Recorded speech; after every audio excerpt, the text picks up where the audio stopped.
ब्यान जी गया, ब्यान जी ने खिचड़ी पूछी, अब ब्यान जी उसमें घी डाल रहे हैं। ब्याई जी भी बूढ़े हो गए, ब्यान जी भी बूढ़े हो गए।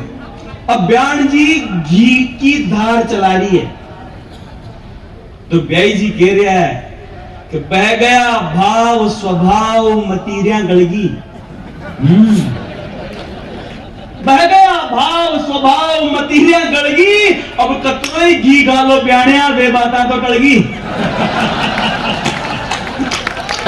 तो जिसने रात भर में आनंद नहीं लिया वो अपने रात है घर से लाया कि मोबाइल से मार गई मीठा मीठा बोल, ब्याई जी की जान ब्यान जी को मिस कॉल। मोबाइल से मार गई मीठा मीठा बोल, ब्याई जी की जान ब्यान जी को मिस कॉल।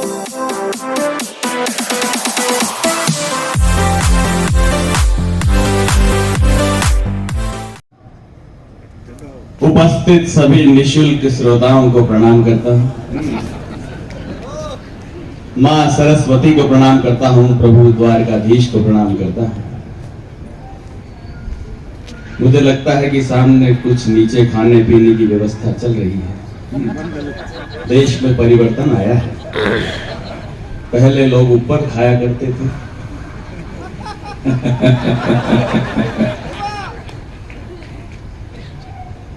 मैं भी शताब्दियों से बैठा हुआ अपनी पारी का इंतजार कर रहा था। चेयरमैन साहब अशोक जी ने मेरे को 6 तारीख में बुलाया, 7 तारीख में मेरा नंबर आया। इससे पता चलता है कवि सम्मेलन बहुत ही अच्छा चल रहा है भाया। सभी कवियों ने बहुत ही अच्छा सुनाया, अब और भी अच्छा हो जाएगा क्योंकि मैं आ गया हूं। हाँ, अंतिम समय में, खराब समय में तो ब्राह्मण का बेटा ही काम आता है। सभी कवियों ने बहुत अच्छा सुनाया, अब आप इनकी शक्लें देखो, सुरेंद्र शर्मा जी को छोड़कर सब ऐसे बैठे जैसे 10-15 लोगों के घरों में एक ही टॉयलेट है और ये निपट गए। बोला बेटा तू जा। हाँ, टाइम की कीमत उसको पूछो जो टॉयलेट के बाहर खड़ा है और उसको दस्ते हो रही है और अंदर वाले को कब्जी।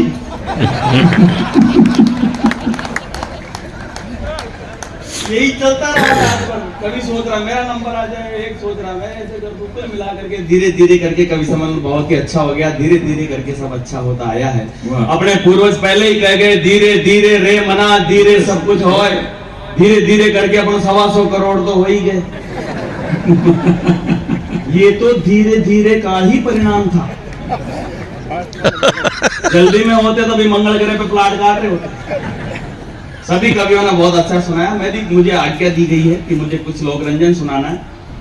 कोशिश करता हूँ बहुत अधिक भूमिकाएं नहीं करूं क्योंकि सुरेंद्र शर्मा जी को भी फ्लाइट पकड़नी है। छूट जाएगी तो अगले प्रोग्राम का पेमेंट मुझसे मांगेंगे। संपत जी को भी टेम्पो पकड़ना। हाँ, उनको भी पकड़ना।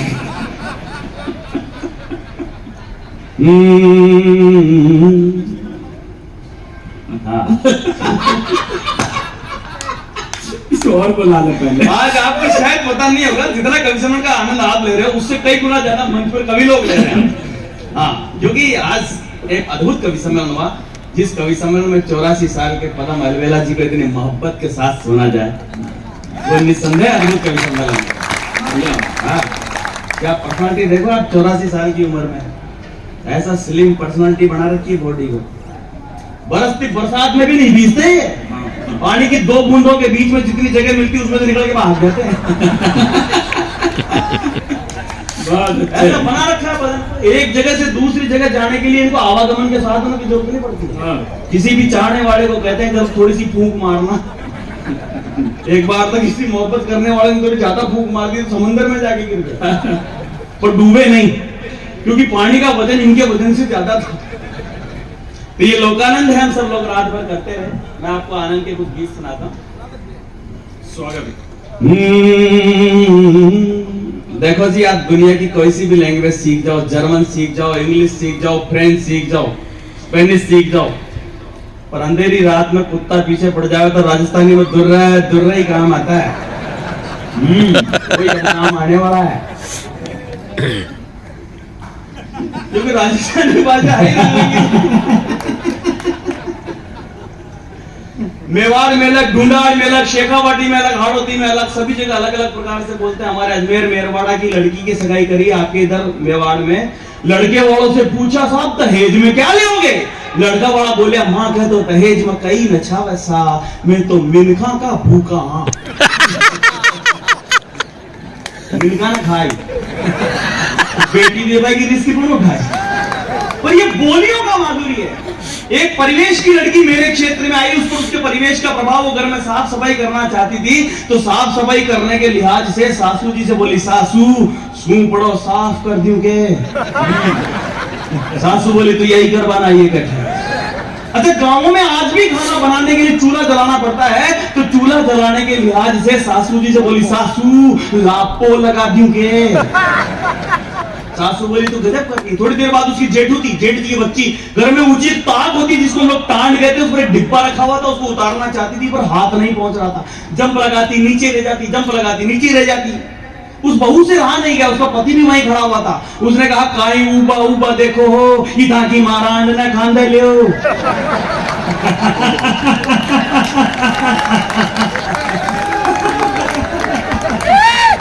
ये तो बोलियों की बस्ती है। इत्तेफाक से मेरा ससुराल हाड़ौती में, कलेक्टर साहब कोटा बूंदी 12 झालावाड़, उन 4 जनों की बोली का मजा ही अलग है।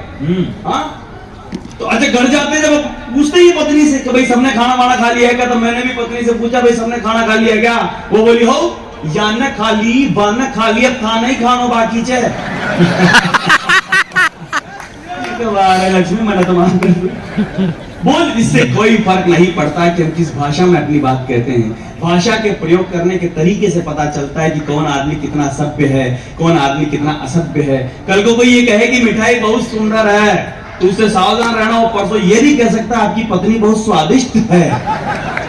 भाषा के गलत प्रयोग करने वाले लोगों से बचो। बोलियों का माधुर्य अलग अलग है साहब। मैं तो पिछले दिनों उधर हाड़ौती के सुदूर अंचल में मामरोड साइड में, जहां से कवि सम्मेलन करके आ रहे, सुबह 4-5 बजे का टाइम, दुकानें सारी बंद, पानी की बोतलें खत्म।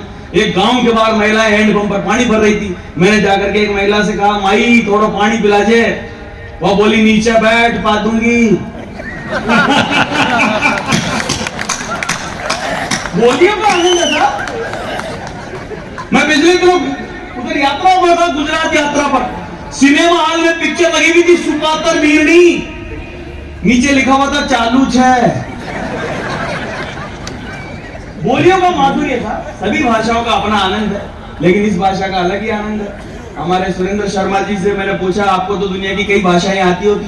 बोला हाँ आती है। मैंने कहा विदेशी भाषा में कुछ सुनाओ। बोला दुगना लगान देना पड़ेगा बुवन।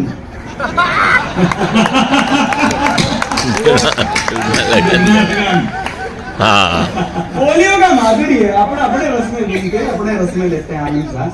देखो तो मैं कह रहा था जिसने अभी तक रात भर में आनंद नहीं लिया हो वो तैयार हो जाना, क्योंकि देखो ये कवि लोग तो सुबह चले जाएंगे, पर ये नगर परिषद ने इतना पैसा। सबसे पहले तो मैं बधाई दूं कि मैं यहाँ कई बार आया कवि सम्मेलन में, लेकिन आज मेरा ऐसा अद्भुत व्यवस्थाओं वाला प्रोग्राम पहली बार देखा कि मंच के आगे आया, सौंदर्य भी अद्भुत बना हुआ है, सामने भी लोग बहुत हाँ प्रतिष्ठा के साथ बैठे हुए हैं। सभी को मैं बहुत बहुत बधाई देता हूँ, पूरे नगर परिषद परिवार को। अब सुनो, इससे ज्यादा चमचागिरी मैं करूंगा नहीं। हाँ राजनीति की बातें मैं बिल्कुल भी नहीं करूंगा। हाँ क्योंकि मेरे पिताजी ने बचपन में ही समझा दिया था बेटा किसी भी नेता से हाथ मिलाने के बाद अपनी उंगलियां जरूर गिन लेना।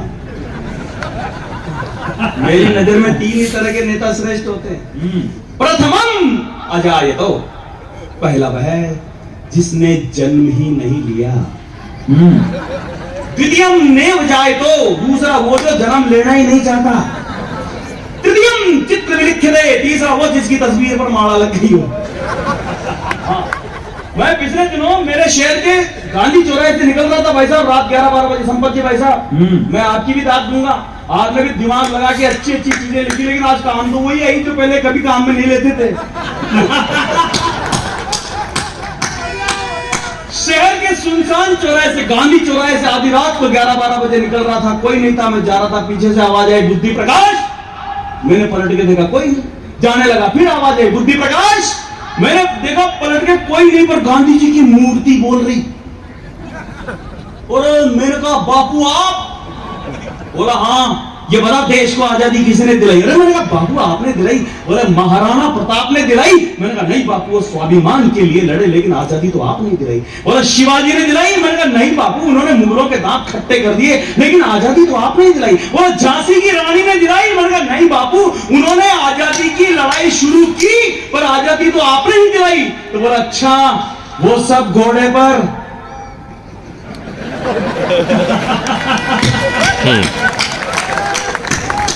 तो मुझे खड़ा कर दिया यहाँ लकड़ी पकड़ा के।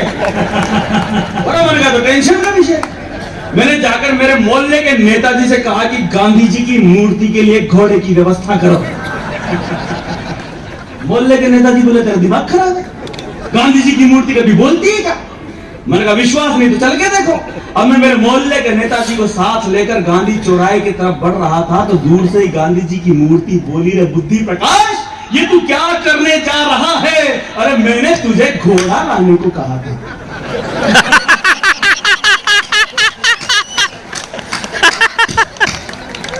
तो मैं इस बदले में पढ़ूंगा कि लोकानंद में चलो, अपन लोक रंजन में चलो, क्योंकि बड़ी मुश्किल से तो मुस्कुराने का वक्त आया। 2 साल तक घर पे पड़े पड़े परेशान हो गए थे।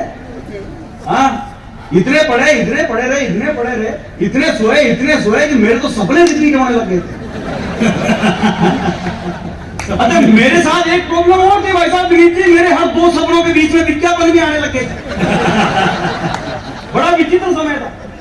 दौड़ते हुए आदमी गया डॉक्टर साहब के पास, डॉक्टर साहब मैं दिन में 50 बार हाथ धोता हूँ, बार हैंड सैनिटाइजर करता हूँ, गर्म पानी के गरारे करता हूँ, नींबू पानी पीता हूँ, वैक्सीन के दोनों डोज लगवा लिए, अब बताओ मैं और क्या करूं? डॉक्टर साहब बोले भैया आप तो भगवान नरसिंह अवतार ले तो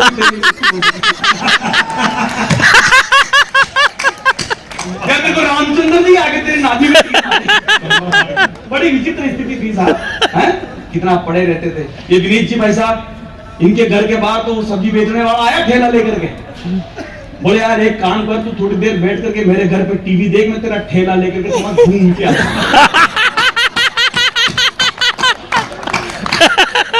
वो बोला भाई साहब मैं तो आपके पीछे वाली कॉलोनी में रहता हूं, उसमें सबसे ज्यादा तो मेरे घर पे टीवी।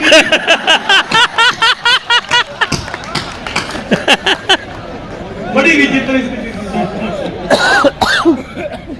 ये हमारे ये देवेंद्र वैष्णव बीच में थोड़ी सी छूट मिली तो ये मंदिर गए, जाके पुजारी जी से बोले पुजारी जी मुझे बहुत डर लग रहा है। पुजारी जी ने कहा अपना दायां हाथ आगे बढ़ाओ। इसने आंख बंद करके श्रद्धा विश्वास आस्था के साथ दायां हाथ आगे बढ़ाया। पुजारी जी ने कुछ द्रव दिया है, पी गया। पीते बोला ये तो कड़वा है। बोला पी काहे गया बावड़े, ये तो हैंड सैनिटाइजर है। क्या परिवर्तन देखे साहब हमने। पहले जो आदमी घर पे पड़ा रहता था उसे लोग निगम्मा कहते थे, कोरोना काल में उसे लोग समझदार कहने लगे। ऐसा अद्भुत परिवर्तन। पहले किसी जाते हुए आदमी के सामने कोई छींक देता तो आदमी रुक जाता था, क्या पता काम नहीं बने। कोरोना काल में अगर पास खड़ा हो कोई छींक दे, आदमी चलना शुरू कर देता, क्या पता यहाँ काम नहीं बन जाए। गुजरी है जिंदगी ऐसे मुकाम से, अपने भी पराये लगने लगे सर्दी जुकाम से। हमने देखा वो दृश्य। एक फूफा जी तो नाराज होकर मेरी झोल के बाहर बैठे, पूछा यहाँ कैसे? बोला अंदर जाने वालों की संख्या कितनी? जैसे ही 50 हो जाएंगे एसपी साहब को बोल न खाऊंगा। भाई साहब फूफा जी यही पड़े हैं। लेकिन साहब तबीयत को नासाज बहुत किया है, शैतानियत का आगाज बहुत किया है। शहरों का सन्नाटा बता रहा था, हमने कुदरत को नाराज बहुत किया। चिंता मत करो, मैं ऐसी गंभीर बातें नहीं सुनूंगा। मैं तो वही सुनाऊंगा जिसके लिए मैंने जन्म लिया। ऐसे तो मैं इसलिए करता हूं ताकि आपको लगे कि मैं ऐसे भी कर लेता। मस्तियां कैसे भी आ सकती है। शरीर की प्रत्येक कोशिका से प्रत्येक क्षण चेतन में रहने की जरूरत है। आनंद के साथ सुनना। मोबाइल से मार गई मीठा मीठा बोल। बुद्धि प्रकाश को अनुशासनहीन होकर सुनने का रिवाज है। हाथ खोल कर खिल करके, जिसने रात भर में आनंद नहीं लिया हो अब ले लेना। तो मुझे किस्सा ध्यान आ गया भाई साहब। राजस्थान में लोकरंजन के 2 बड़े पात्र होते, एक ब्याई जी, दूसरा देखो शौकीन बेटियां जो ब्यान जी गया, ब्यान जी ने खिचड़ी पुलसी। अब ब्यान जी उसमें घी डाल रहे हैं, ब्याई जी भी बूढ़े हो गए, ब्याण जी भी बूढ़े हो गए। अब ब्याण जी घी की धार चला रही है, तो ब्याई जी कह रहा है कि बह गया भाव स्वभाव मतीरियां गलगी। बह गया भाव स्वभाव मतीरियां गलगी, अब कतरो ही घी गालो ब्याणिया वे बाता तो टलगी।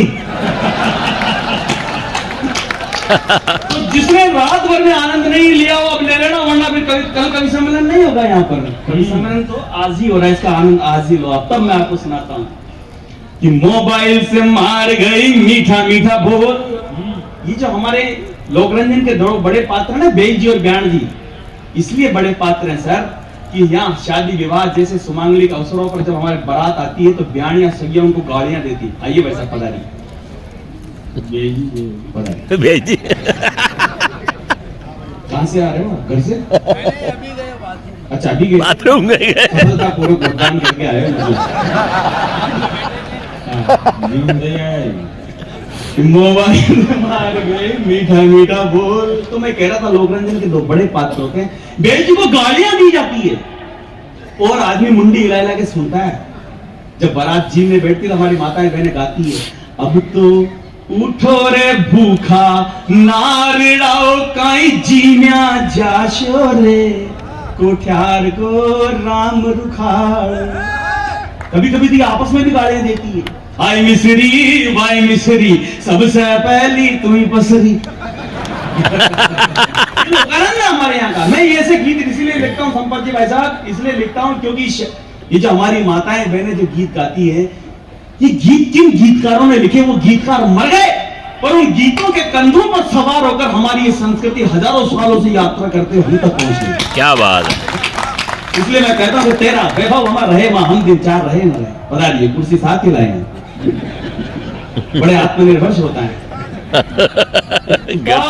उस्ताद हैं घर से लाया कि मोबाइल से मार गई मीठा मीठा बोल, ब्याही जी की जान ब्याण जी को मिस कॉल। मोबाइल से मार गई मीठा मीठा बोल, ब्याही जी की जान ब्याण जी को मिस कॉल। मोबाइल से देखो विज्ञान के नए आविष्कार हुए तो हमारे संबंधों में इसका क्या रोल बना, इसलिए लोकरंजन का गीत लिखा।